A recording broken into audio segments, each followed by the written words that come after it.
We will send elite squads of ICE to hunt down, arrest, and deport every last illegal alien gang member until there is not a single one left in this country. Nous sommes le 6 août, dans la banlieue de Los Angeles. Ce jour-là, comme souvent, des dizaines de travailleurs immigrés se rendent sur le parking de l'enseigne Home Depot à la recherche d'un emploi. Tôt dans la matinée, un camion se présente sur le parking. Il affirme avoir du travail à proposer aux intéressés.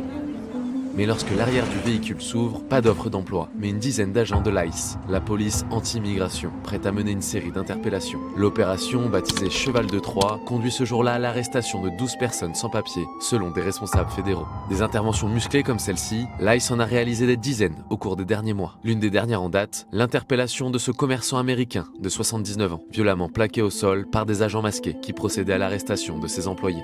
Mais avant de se pencher sur ces raids violents, il faut comprendre pourquoi l'ICE n'est pas une police comme les autres.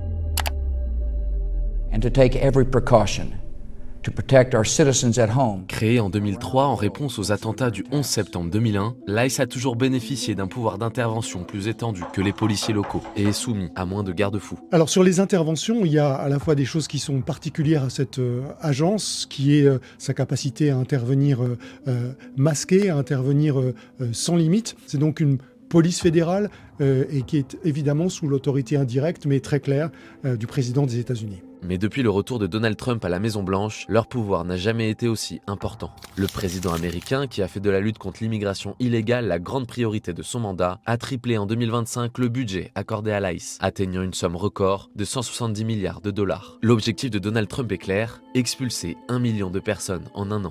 Dans les faits, les arrestations ont plus que doublé par rapport à 2024 sur l'ensemble du pays, passant de 300 arrestations quotidiennes à 666 en moyenne, selon une étude du New York Times datant de juin. Pour cela, 20 000 agents sont mobilisés et il pourrait être 14 000 de plus d'ici à la fin de l'année. Au-delà des moyens inédits, ce sont les méthodes d'arrestation qui interpellent. Il y a clairement une nouvelle doctrine qui est en train de se mettre en place depuis le début du deuxième mandat de Donald Trump. La grande nouveauté dans la manière dont ICE conduit ses opérations, de manière très rude, parfois violente. On a vu beaucoup d'images de gens qui étaient sortis d'une école, d'un hôpital, d'une église, de leur lieu de travail, de leur voiture, jetés au sol parfois de manière extrêmement violente. C'est que aucun lieu ne semble désormais à l'abri de ces interventions assez musclées. Alors que jusqu'à présent, il y avait un certain nombre de lieux, très clairement, comme les églises, les écoles, les hôpitaux, qui étaient considérés comme des sanctuaires dans lesquels cette police n'avait pas à intervenir. Et on va le voir, les importants moyens consacrés par le gouvernement à la lutte contre l'immigration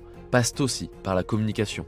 Depuis le retour de Donald Trump à la Maison-Blanche, le gouvernement met régulièrement en avant les déportations de migrants sur les réseaux